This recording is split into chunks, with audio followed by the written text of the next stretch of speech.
이 파일을 보고요. 그리고 한 10분 정도 시간이 되는 범위 내에서 한번 질문 받고 질의응답하는 시간 갖도록 해보겠습니다. 먼저 여러분들 만나 뵙게 돼서 반갑고요. 아니 내 목소리 잘 들리죠? 네, 오케이. 네, 예, 다음 이번 그 세미나를 통해서 선교의 정의 그리고 역사 속에서 선교 그리고 현재 선교의 현황은 어떤 상황인지 또 이걸 통해서 우리가 청년이 때 어떻게 선교의 비전에 대해서 그리고 무엇보다도 오늘 그 중요한 초점이 선교의 마인드의 변화입니다. 그래서 그냥 여러분들 선교 나가자 뭐 감동 주고 눈물 흘리고 뭐 이런 어떤 희생하는 사람들의 또 영웅전 이야기가 아니라 선교에 대한 올바른 이해라고 할까요? 그래서 그러기 위해서는 패러다임의 변화가 필요합니다. 그리고 미래 방향에 대한 설정과 또 도전들 이런 부분들을 생각해보는 시간을 갖고자 합니다. 다음 선교는 그 라틴어로 미시오 보네다에서 유래됐고요. 원래 성경에 나와 있지 않습니다. 전 참 슬펐어요, 이 사실이. 선교사인데 선교란 말이 선교사란 말이 성경에 나와 있지 않다는 거. 뭐지 이거? 우리 모임의 특징이 성경적 이거 비블리컬을 굉장히 중요시하는 모임인데 성경에 안 나와 있는 것을 하다니. 그런데 유사한 말이 있는데요. 사도란 데서 선교사의 어원을 찾아볼 수 있습니다. 사도는 헬라어로 아폴스톨로스라는 단어를 쓰는데 보냄 받은 자란 뜻입니다. 그래서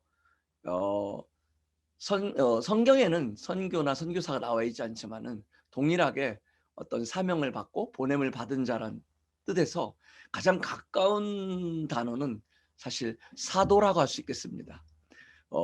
여기에서 우리가 알 수 있는 것은 선교사는 전에 나가서 뼈를 묻는 사람 이렇게 생각했잖아요. 그런 것들은 사실은 220년 전에 200년 전에 배를 타고 3, 4개월, 4, 5개월 선교지에 가서 다시는 돌아올 수 없는 그때 많은 선교사들이 관을 짜서 갖고 갔다고 합니다. 장례 문화에 관이 없으니까. 그래서 그런 시대에는 그렇게 가서 돌아오지 않을 것을 각오하고 선교사들이 대부분 선교지에 들어갔습니다. 그런데 이 사도란 단어가 선교사와 같은 이 목적의 같은 뜻의 단어라면은 사도는 누구입니까? 네, 가서 복음을 전하고 또 교회를 세우고 그리고 일꾼들을 세우고 그 다음에 교회의 기초가 세워지면은 그 영향력 리더십을 장로와 집사들로 지역교회 일꾼들을 세우고 그 다음에는 자기 역할을 다 감당하는 그래서 자기 역할이 사라지는 이런 역할이 사도입니다. 저는 이 선교의 정의를 공부하면서 그렇구나 또 생각을 해봤어요. 참 오래 있고 또 어떤 인정받고 그곳에서 오너십을 갖고 어떤 그런 디렉터처럼 그 나라를 좌지우지하고 그런 사람이 아니구나. 그래서 선교의 정의를 사실은 나갈 때부터 선교의 정의를 선교사의 정의를 확립하고 나가는 것이 그 방향성을 많이 좌우할 수 있다고 생각합니다. 다음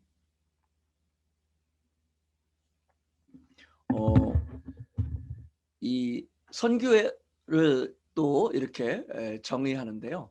그 아세아 연합신학대학원의 정흥호 총장님께서는 CTI 특강에서 이렇게 정의하시더라고요. 이런 X선을 긋고요. 그 구약 시대의 선교는 구심적 선교였다. 이스라엘이라는 선교 공동체를 중심으로 해서 결국은 메시아가 오기까지 메시아로 향하는 그런 선교였다.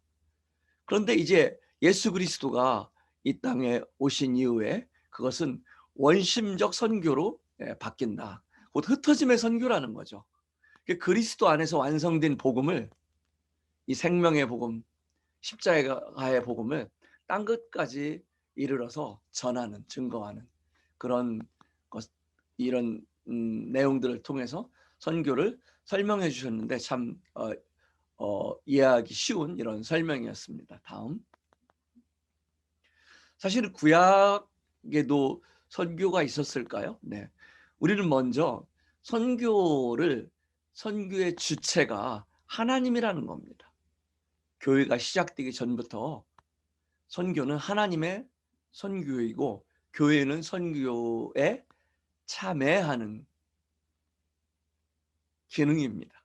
그래서 구약 시대에도 선교가 있었죠. 노아, 아브라함, 모세, 선지자들, 사사들, 이런 사람들을 특별한 목적에 부르시고 그들에게 사명을 주시고 하나님의 뜻을 이루게 하셨습니다. 다음. 또 구약과 신약으로 넘어가면서요. 히브리서 1장 1절로 2절 말씀에 그런 말씀이 있죠. 옛적의 선지자들을 통하여 여러 부분과 여러 모양으로 우리 조상들에게 말씀하신 하나님이 이 모든 날 마지막에는 아들을 통하여 우리에게 말씀하셨으니, 이 예수 그리스도는 이제 구약과 신약의 연결고리가 되는, 그리고 가장 하이라이트가 구약의 모든 선교가 이 메시아 예수 그리스도 구원자로 포커스가 맞춰졌죠.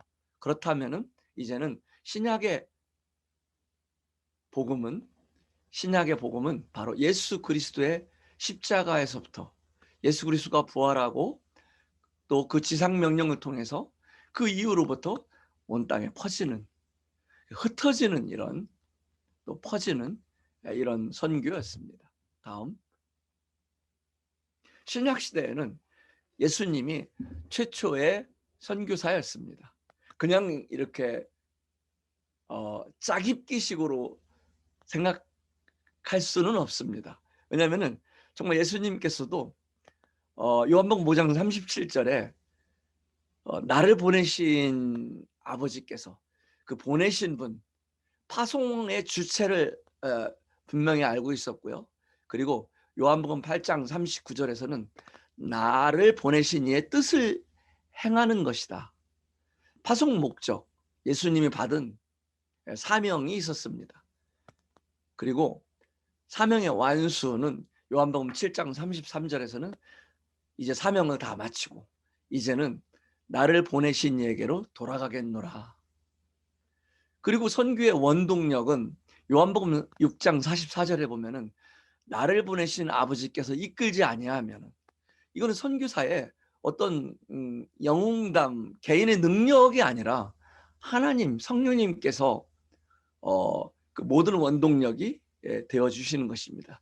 이런 요한복음 5장에서 8장의 말씀을 통해서 선교사가 무엇인지 정확히 예수님의 사역을 통해서 다시 한번 신약 시대에 정의해 주셨습니다. 다음. 선교의 역사를 좀 살펴보면은 초대교회 예수님이 부활하시고 이제 제자들에게 마태복음 28장에서 지상대 명령을 내리죠. 그래서 정말 땅끝까지 가서 이제 예수님의 그 복음을, 또 그리고 이제 침례를, 그리고 가르쳐 지키게 하는 이런 복음을 전하는 일과, 그리고 사도행전 1장 8절에 있는 대로 하나님의 증인으로서 예수님께서 부활하신 그 부활의 증인으로서 살 것을 사실은 명령으로 분부해 주십니다. 다음. 그런데 어땠습니까? 왜 신약시대 선교는 흩어지는 거라 했잖아요. 근데 사람들은 흩어지길 원치 않았어요. 그러니까 예루살렘에만 머물러 있으니까요. 사도행전 8장에 이제 예루살렘에 뜻하지 않은 스데반의 순교를 통해서 흩어지게 됩니다. 그래서 유대와 사마리아 모든 땅끝으로 흩어져서 복음을 전하기 시작하니까 이제 안디옥에서도 그렇고 이방인들에게도 복음이 증거되고요. 그리고 사마리아에도 빌립이 가서 복음을 전하게 됩니다. 만약 예루살렘에 핍박이 없었다면은 아마 제자들과 초대교회 성도들은 예루살렘에 머물고 싶어 했을 거예요. 그런데 그런 핍박을 통해서 흩어지게 되고요. 그 사도행전 15장은 그 흩어진 이후에 이방인들에게 전해진 복음, 이방인들에게 그 구원받는 생명들이 이제 더해지면서 어떻게 그들을 교회로 영접하냐에 큰 관건을 결정하는 이런 중요한 회의였습니다. 그런 사도행전 15장에 이런 예루살렘 교회에서 공유를 통해서 정리가 되어지죠. 그래서 하나님께서 또 이제 이방인에게 또 복음을 전하신 것을, 성령님께서 그들에게도 역사하시는 것을 인정하고 교회 공동체로 이제 몇 가지 좀 연결고리, 그 우상 제사한 음식을 먹지 않고 뭐 피채 먹지 않고 이런 연결고리를 주면서 그들을 받아들이게 됩니다. 그래서 교회가 이방인이나 유대인이나 헬라인이나 이제 하나의 공동체가 되게 되죠. 그 복음이 또 이렇게 이제 사마리아를 들어가게 되고요. 또 이방인의 벽을 넘어가게 됩니다. 그리고 이제 그 예루살렘이 여러분 잘 아시는 대로 AD 70년에 예루살렘이 로마에 의해서 멸망당하고 그리고 이제 온 세계로 이 디아스포라로 유대인들이 다 흩어집니다. 그때 유대 성도들이 다 흩어져서 그곳에서 복음을 전하게 됩니다. 다음, 로마 시대에 정말 많은 박해가 있었는데 그 네로 황제로부터 디오클레티아누스 황제까지 수많은 그런 박해 속에서도 오히려 신앙의 순수성은 변함이 없었고 그 신앙들을 견고하게 했습니다. 다음, 313년 밀란 칙령에 의해서 기독교가 공인되고 380년에 기독교가 이제 로마의 국교로 되지 않습니까? 그래서 그 313년에 이 밀란 칙령을 통해서 이 박해가 사실은 기독교 박해가 종료됩니다. 종식돼요. 근데 이때 로마 인구가 약 5천만 명이었는데 기독교인들이 무려 500만 명, 10%나 되었다고 합니다. 깜짝 놀랄 일이잖아요. 그렇게 핍박했는데, 그렇게 사자굴에 넣고 그렇게 고난의 삶을 살았는데 하나님의 선교는 하나님의 복음은, 이 생명의 복음은 중단되지 않았던 거예요. 그런데 기독교가 이제 공인됐을 뿐만 아니라 380년 국교화되면서 갑작스럽게 기독교인들이 늘어납니다. 그래서 500만이던 기독교인이 1500만 명이 되는 거예요. 그러면서 가짜 기독교인이 그리고 이단 교리가 들어오고요. 기독교는 타락되기 시작합니다. 이래서 중세의 암흑기를 지나가게 돼요. 너무나 안타깝잖아요. 고난 그렇게 핍박 그렇게 피하고 싶었는데 그것은 선교를 전도를 멈추게 할 줄 알았는데 오히려 복음을 증거하게 하고요. 신앙을 순수하게 했는데 평안하고 핍박이 없어지니까 이 전도는 멈춰진 거예요. 다음.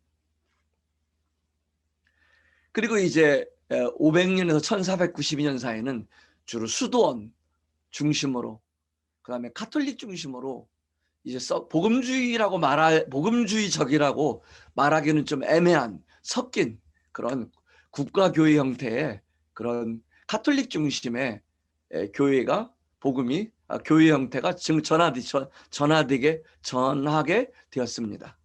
그리고 중세 후기에는 800년에서 1492년 사이는 주로 북유럽과 러시아 지역에 기독교가 들어가게 되고요. 그런데 선교의 열정은 조금씩 식어갑니다. 또 특히 1095년부터 1272년 사이에는 십자군 전쟁이 무려 7번이나 있었어요. 전쟁을 통한, 식민지를 통한 이런 기독교의 확장은요, 결코 큰 효과를 얻지 못해요. 빠른 시간 내에 기독교가 확장될지 모르지만은 신앙은 역시 자유 가운데 복음을 통해서 그 복음을 믿음으로 영접할 때 개인적으로 구원의 역사를 통해서 신앙이 확장되는 것이지, 선교가 확장되는 것이지, 어떤 제도적으로 국가적인 힘으로는 결코 이룰 수 없다는 거예요. 여기서 우리는 무엇을 배울 수 있을까요? 선교는 한 사람의 전도를 통해서, 한 사람의 간증을 통해서 이루어지는 것이지 어떤 제도적으로 이루어질 수 없다는 것입니다. 다음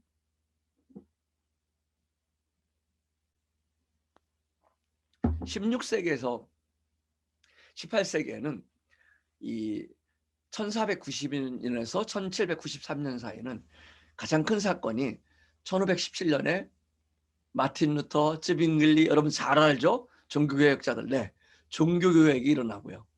그리고 그 이후에 신대륙 개발을 통해서 이제 신대륙을 개발을 통해서 신대륙 선교를, 이 뭡니까? 항로를 통해서 그 카톨릭이 주로 스페인, 포르투갈 이런 나라 중심으로 놀라운 속도로 카톨릭이 전해지는 겁니다. 그런데 기독교는 어땠을까요? 네, 1517년에 엄청난 정말 이 종교개혁, 종교혁명이 이루어졌는데 불구하고 종교개혁자들은 그 당시에 선교는 우리가 할 일이 아니야, 이거는 사도들에게만 맡겨줬던 책임이야, 이렇게 선교를 정의했습니다. 여러분, 선교를 어떻게 정의하냐? 교회에서 선교에 대한 정의는 굉장히 중요합니다.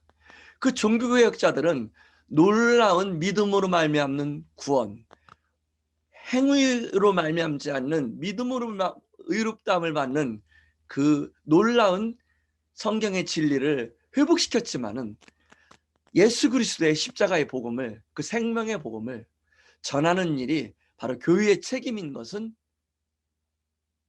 정의를 내리지 못했어요.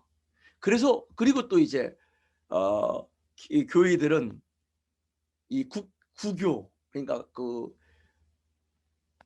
뭡니까, 국가교회 형태의 이런 카톨릭, 이런 그 카톨릭 그 기득권자들로부터 계속해서 일명 우리는 프로테스탄트, 신교라해서 계속해서 핍박을 받았습니다.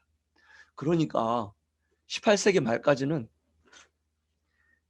선교에 대한 정의도 제대로 내리지 못했고, 구교의 그 기득권자들한테 계속 공격당했고, 또 설상가상으로 교단들이 막 생기면서 또 이단들이 막 일어나고 정말 바빴어요.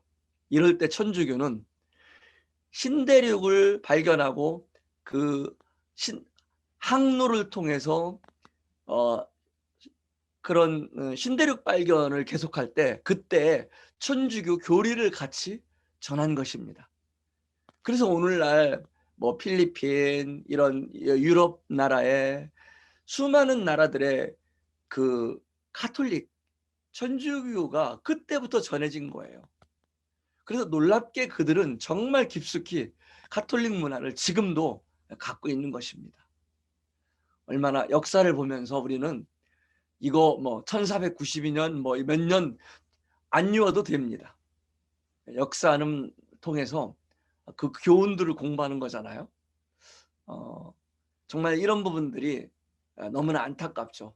오늘날 살아가는 우리들에게도 이 선교를 교회의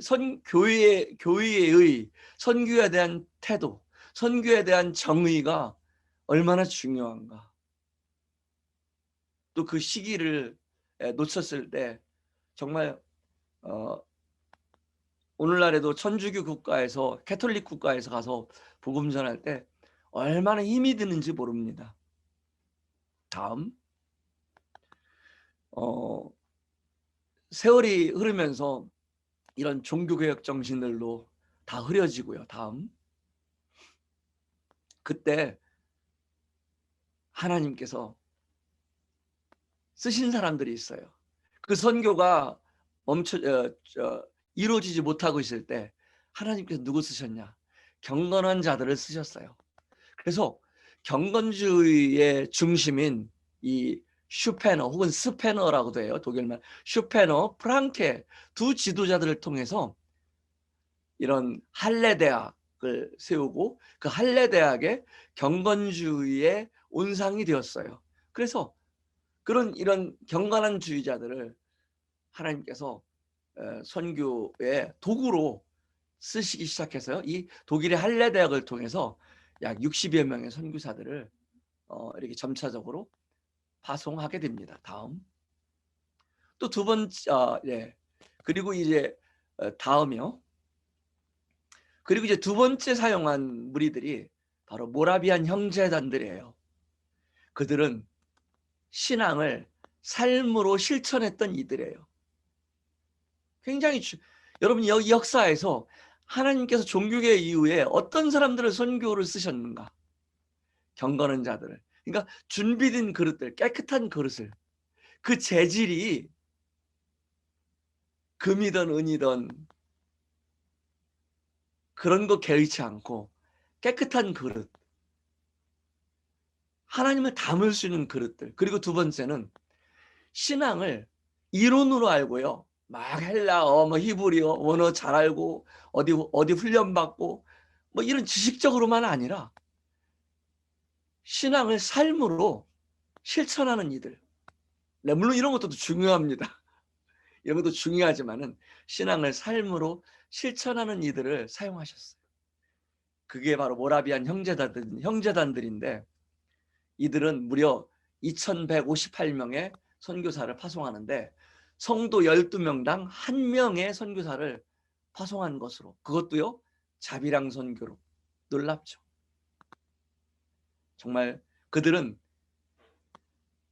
선교혁명을 일으킨 이들입니다. 종교개혁은 우리는 잘 알지만은 선교혁명을 일으킨 무리가 바로, 선교는 우리 모든 성도들이 하는 일이다.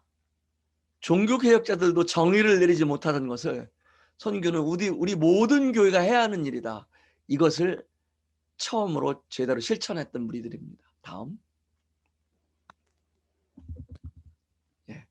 그리고 그 이후에 이제 1793년에 윌리엄 캐리가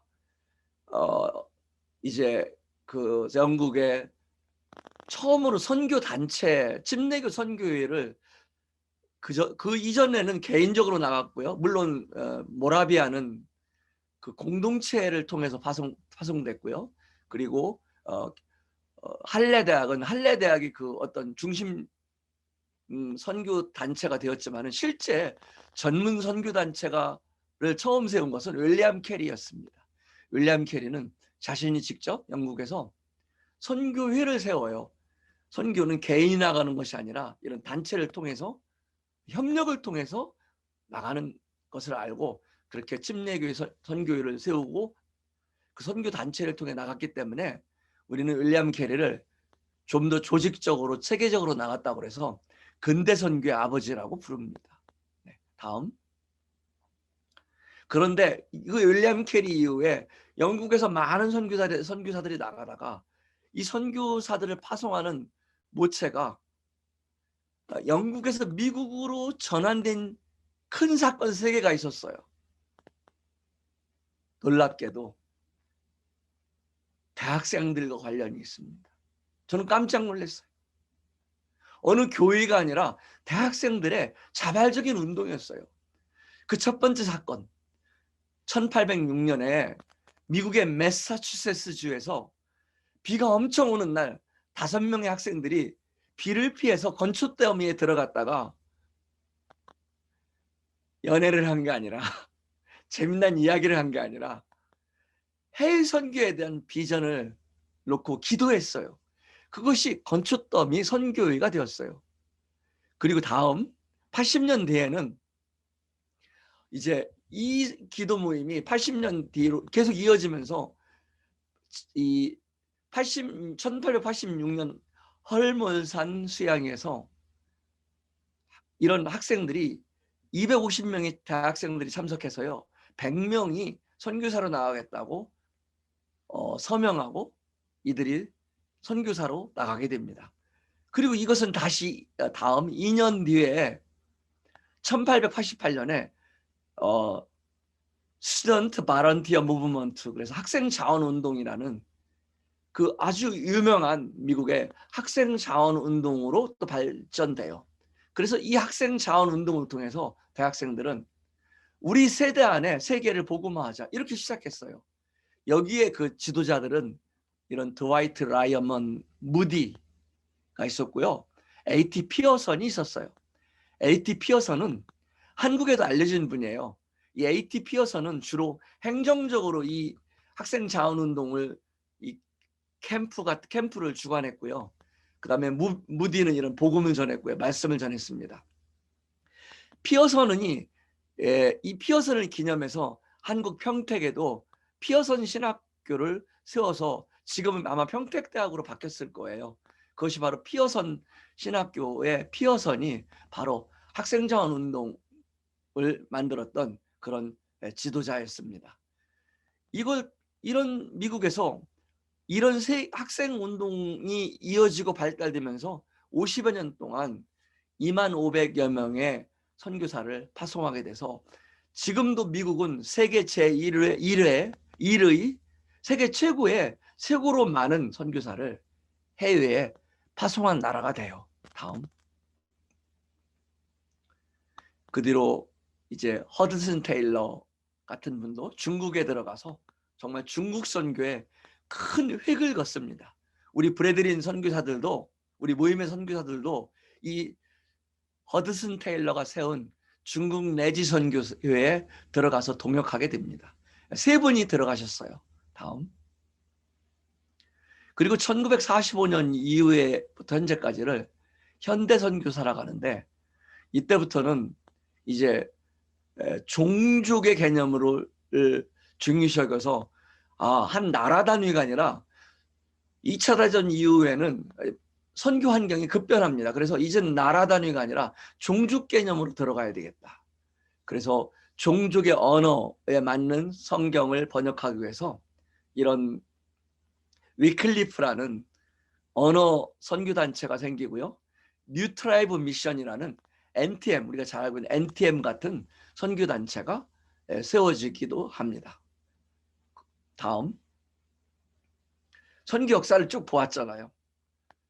하나님의 이 선교는 이 지구본을 이렇게 손으로 들은 것처럼 하나님의 경륜 가운데 하나님이 친히 써가는 역사다. 선교는.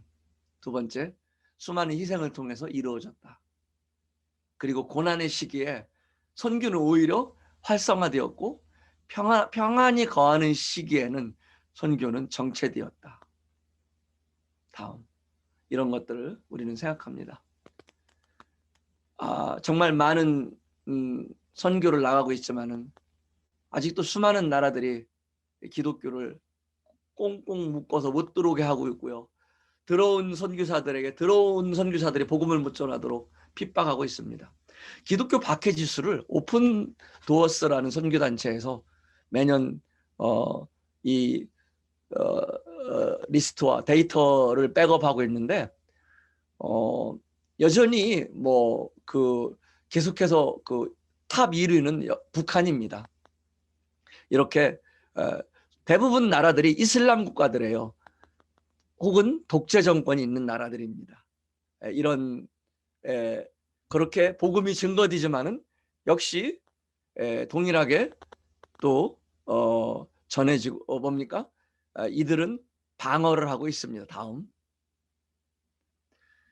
2000년대에는 참 의미 있는 해예요. 2000년 전까지는 주로 유럽이나 미국 서구 지역, 이 경제가 발달된 서구 지역에서 선교사를 위주로 선교사들을 파송했다면은 2000년대를 계기로 역전됩니다. 2화 3세계라는 것은 주로 아시아고요. 아시아, 좀 가난한 나라들, 한국을 포함해서요. 아시아 지역에서 선교사를 더 많이 보내게 돼요. 그래서 2000년부터 숫자가 역전된 걸 볼 수 있죠. 예. 이제 세계 선교 초대가 2000년을 계기로 해서 하나님께서 이 서구 유럽, 미국보다는 아시아, 우리에게 더 기회를 많이 주신 것을 한국을 포함해서 볼 수 있습니다. 다음. 지금 2020년 자료에 의하면 약 28,039명의 선교사가 나가 있어서 한국을 통해서요. 그 세계 2위의 선교사 파송 국가입니다. 다음. 그런데 이런 선교 환경과 선교 마인드는 정말 선교 환경이 너무나 빨리 바뀌고 있어요. 다음. 그래서 우리의 마인드도 정말 바뀌어야 되는 시기입니다. 그전에는 인도 같은 데 들어가려면 영국에서 4개월, 5개월 배를 타고 갔어야 되는데 이제는 뭐 다음 2박 3일, 1박 2일이면은 다음 다 이렇게 뭐 제가 남아공에 다녀왔는데 남아공에도 1박 2일이면은 다녀올 수 있어요. 예. 다음. 그 전에 선교사들은 관을 갖고 떠났다고 했잖아요. 근데 오늘날 가장 큰 사망 원인은 무엇일까요? 다음. 말레리아 이질입니다. 그리고 최근 25년 선교지의 주요 사망 원인은 더 이상 질병이 아니에요. 교통사고입니다. 오늘날 가장 위협적인 것은 무엇일까요? 제가 질문해야 되는데 오늘 6분 시간이 사전에 갔기 때문에 질문을 생략하고 답을 바로 보겠습니다. 다음. 교통사고와 우울증이에요. 정말 미국 감리교 선교사들의 이건 91년 연구 논문인데도 그 당시에 벌써 11%가 정신장애 위험을 발견했어요. 놀랍죠. 선교사의 정신이 쉽게 얘기하면 제정신이 아닌 거예요. 우울하면은요 어떤 강박관념에 시달리고요. 그 건강한 정서가 아니면은 어떤 신앙도 교리적인 부분도 잘못하면은 너무 주관적으로 균형을 잃어버릴 수 있어서 정말 위험한 상황입니다. 네, 다음.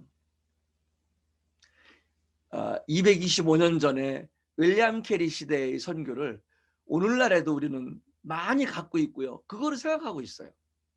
정말 이 패러다임이 전환되지 않으면은 이제는 새로운 시대에 우리의 할 일을 감당할 수 없다고 봐요. 다음. 제가 선교를 이렇게 공부해 보니까 다 누구 생애 뭐 이런 책들이 뭐냐면은 다 감동 이야기, 눈물 흘리는 이야기, 위인화된 이야기, 영웅들의 이야기예요. 정말 이 선교 윌리엄 캐리의 선교를 통해서 그가 실수한 것, 우리가 배울 수 있는 것, 이런 것들은 거의 없습니다. 왜냐하면 이런 책들을 선교를 동원하기 위해서, 선교를 막 보내기 위해서 선교 단체들이나 교회들이 이런 책들을 만들었어요. 그래서 선교 동원의 이야기고요. 감동 위주의 위인전이에요. 다음. 이제는 이런 거에서 정말 효율적인 선교, 질적인 선교, 오늘날의 21세기에 맞는 선교 무엇일까? 우리는 공부하고요. 배워야 됩니다. 네팔에 이제 손님들이 오면은 우리 청년들이 어떤 청년들 그래요. 선교사님 왜 도시에 사세요? 네. 그러니까 제가 이제 그 네팔에 올 때는 너희들 누구의 생애 이런 거 읽고 오지 마 그래요. 왜냐하면은 200년 전 이 이미지를 갖고 들어오기 때문에 그래요. 그 감동의 이야기를 갖고 또 다른 감동을 저 최근민 형제를 통해서 또 다른 감동을 찾고자 오는 거예요. 또 다른 눈물을 흘리고 싶어서 오는 거예요. 그 눈물 요즘 유튜브에 들어가면은 여러분 충분히 흘릴 수 있고요. 유튜브에 감동되는 선교 영화 정말 많이 있습니다. 선교지에 갈 필요 없어요. 다음, 그 전에 이전, 예, 세계 인구의 50%가 이미 도시에 살고 있어요. 정말 빠른 속도로 도시화되고 있고요. 부족이 해산되고 있어요. 한 선교지에 가서 부족의 언어로 성경을 번역하려면 여러 명이 팀으로 가서 최소한 10년이 걸립니다. 근데 그 10년 안에 인터넷이 들어오고 표준말이 들어오고 TV가 들어오는 거예요. 예, 이런 시대에 우리는 살고 있습니다. 다음. 그리고 많은 선교지에서 이런 비자 정책을 통해서 선교사들이 들어오지 못하도록 꽁꽁 묶어놨습니다. 그래서 크리에이티브 어세스네이션스에서 혹은 칸이라고 합니다. 이런 칸 선교 지역이 너무나 많이 있기 때문에 비자를 받지 못하면은 다양한 비자를 통한 접근하지 않으면은 아예 선교지에 들어가지도 못합니다. 여행 비자로 들어갈 수는 있지만은 장기 거주를 할 수가 없는 거예요. 다음. 무슬림은요, IS라는 그런 두려움으로 정말 꽉 담을 채워 놓았습니다. 그런데 무슬림은 다 IS일까요? 이 M1부터 M3 그룹까지는 오히려 이슬람 자신들에게 환멸을 느끼는 사람들입니다. 그래서 정말 이들은 정말 개방적인 사람들. 또 M4에서 M6는 뭐 카자흐스탄인 중에서 이런 사람들이 많이 있는데 이슬람에 대해 잘 모르는 사람들이에요. 뭐 다원주의 성향을 갖고 있죠. 뭐 다른 종교도 좋고 우리도 좋고 이런 식의 태도. 라마단에 금식하지도 않고 하루에 5번 해야 되는 기도도 안 하고. 근데 M7에서 M9의 그룹들은 정말 이 스틱한 이런 무슬림들이겠죠. 그래서 무슬림이 급성장하고 있는데 우리는 이 무슬림을 볼 때도 이런 좀 더 세부적으로 이제는 살펴보고요. 우리가 어느 나라에 접근할 것인가 라는 것을 생각지 않으면은 무슬림 선교는 아예 무서워하고요. 두려워하고 피할 수도 있겠죠. 다음. 얼마나 많은 접근을 못하면 어떻게 전합니까? 그전에는 성령님의 인도하심 성경책 하나면 충분했어요. 뭐 지팡이도 하나만 입으면 되고 갈아입을 옷도 필요 없고 그 말씀이 오늘날 적용할 수 있는 선교지에서 적용할 수 있는 말씀입니까? 수많은 우리의 문화, 결국 선교는요. 문화 나라를 넘고요. 문화의 경계를 넘고요. 국경의 경계를 넘어서 들어가서 복음을 전하는 일입니다. 그때 접촉 포인트가 필요해요.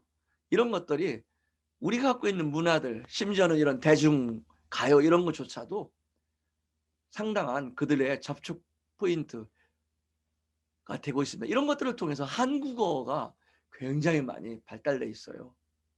다음 접촉 포인트가 되고 있죠. 이런 한국어 교사 자격증은 외국인을 위한 한국어 교사 자격증은 정말 선교에 유용한 자격증입니다. 태권도 사범 자격증이 있으면은 전 선교지 대부분의 선교지에 코이카를 통해서 여러분 월급 받으면서 2년 의무, 2년 연장해서 한 4년을 나가서 사범으로 그 나라의 경찰대학에서 일하면서 정말 멋지고 폼나게 한 4년 일하고 또 하나님 부르시면은 그곳에서 장기적으로 선교할 수 있습니다. 다음. 북한 사람들, 우리가 선교하기 위해서 북한에 들어가야 됩니까? 탈북자를 요즘 세터민이라고 하는데 32,705명이 이미 한국에 들어와 있어요. 그들은 대부분 여러분 나이대의 여자아이들, 청소년들입니다. 성폭행에 시달리고 있고요. 돈이 없어서 굶주리고 있고요. 다시 돌아가려고 다시 중국으로 가고요. 이렇게 되고 있어요. 일반 교회들은 그냥 그 대형 교회들은 많은 돈으로 그들을 기숙사를 제공해주고 그들 교회에 데리고 와서 그들 예배에 앉혀놓습니다. 북한 사람들의 주체 사상을 전혀 이해하지 못해요. 말이 한국말이니까 다 그들도 똑같이 교민처럼 생각해요. 전혀 그렇지 않습니다. 여러분, 북한 선교를 하려면은 정말 예를 들면 북한 선교 대학원이라든가 정말 전문적으로 공부해야 할 시대에 여러분들은 살고 있습니다. 그런 필요가 있습니다. 그들의 사상을 이해하지 못하면은 그렇게 일반 교단에서 하는 것처럼 그 헛도는 결국 그들에게 도움을 주지 못하는 선교를 할 수 있습니다. 다음. 아프리카에 더 이상 선교가 필요 없다고 합니다. 전 세계 기독교인이 25억인데 이 전 세계 기독교인의 약 30%가 아프리카에 있기 때문에 아프리카는 전체 인구가 12억이에요. 12억에서 7.5억, 무려 63%가 기독교입니다. 그러니까 야, 아프리카는 기독교 국가야. 거기에 선교사가 왜 필요해? 필요합니다. 아프리카를 자세히 보면은 우리 최문수 형제님 사실은 남아공 이쪽 위주로, 남쪽 위주로는 주로 기독교인들이 있고요. 일명 기독교인들.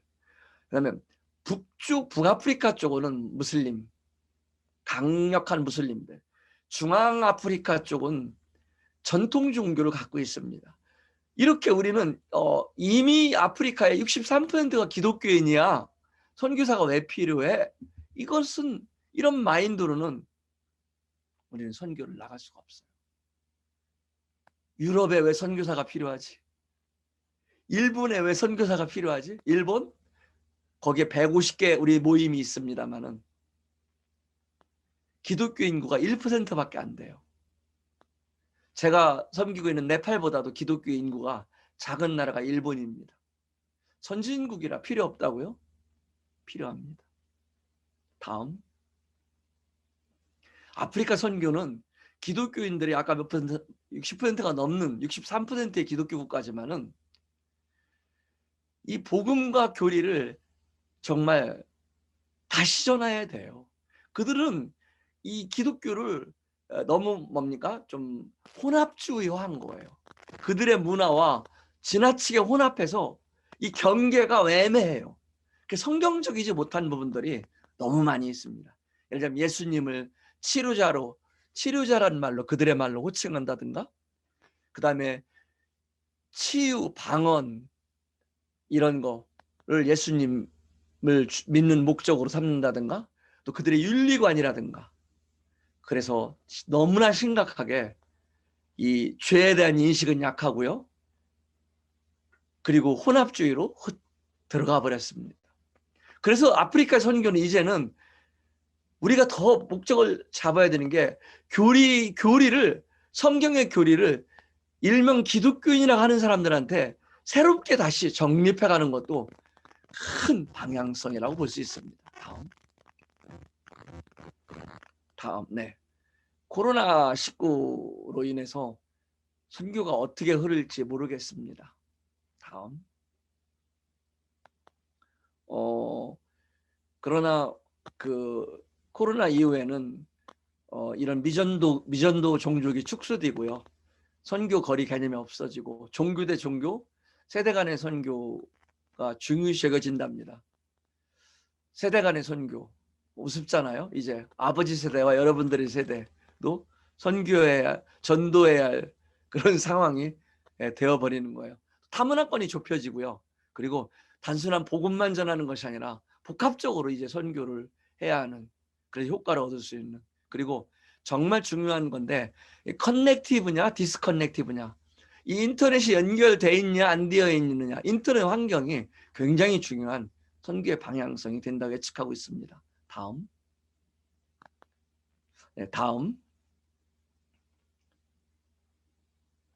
하나님께서 열어주시는 길들을 저는 여러분들이 보았으면 좋겠어요. 200년 전의 선교 개념이 아니라요, 정말 다양화되고 새로워지고 그다음에 세부적으로 볼 수 있고, 그리고요 전문화되고, 그리고 혼자 하는 게 아니에요. 선교는 절대 혼자 영웅들의 이야기가 아닙니다. 교회가 같이 하고요. 여러분들 귀한 청년들과 같이 하고요. 또 선교 후원이와 함께 하고요. 이렇게 함께 하는 겁니다. 그리고 선교는요 글로벌화예요. 이런 부분의 선교로 하나님께서 열어주시는 길들을 우리는 보았으면 좋겠어요. 다음. 네. 이제 더 가까이 오고 더 다양해지고 이런 선교 환경에서 우리가 변화되지 않는다면은 우리는 200년 전의 선교를 계속할 수밖에 없어요. 이제는 얼마나 전략적이냐, 또 효율적이냐, 그다음에 질 높은 선교, 빵 나눠주는 선교가 아니라 질 높은 선교, 그다음에 균형 잡힌 선교, 그다음에 성경적인 선교, 혼자 하는 영웅들의 이야기가 아니라 감동을 주는 눈물을 흘리는 선교만이 아니라 하나님과 하나님의 또 수많은 사람들과 함께 동역하는 선교, 그리고 성령님께서 기존 방식만이 아니라 새롭게 열어주시는 그런 다양한 길들을 통해서 함께하는 선교, 그런 선교, 그래서 배우는 선교, 또 준비하는 선교, 이것이 오늘 강의의 그 선교 마인드 패러다임의 변화 중에서 한마디로 요약된 차트입니다. 예, 감사합니다.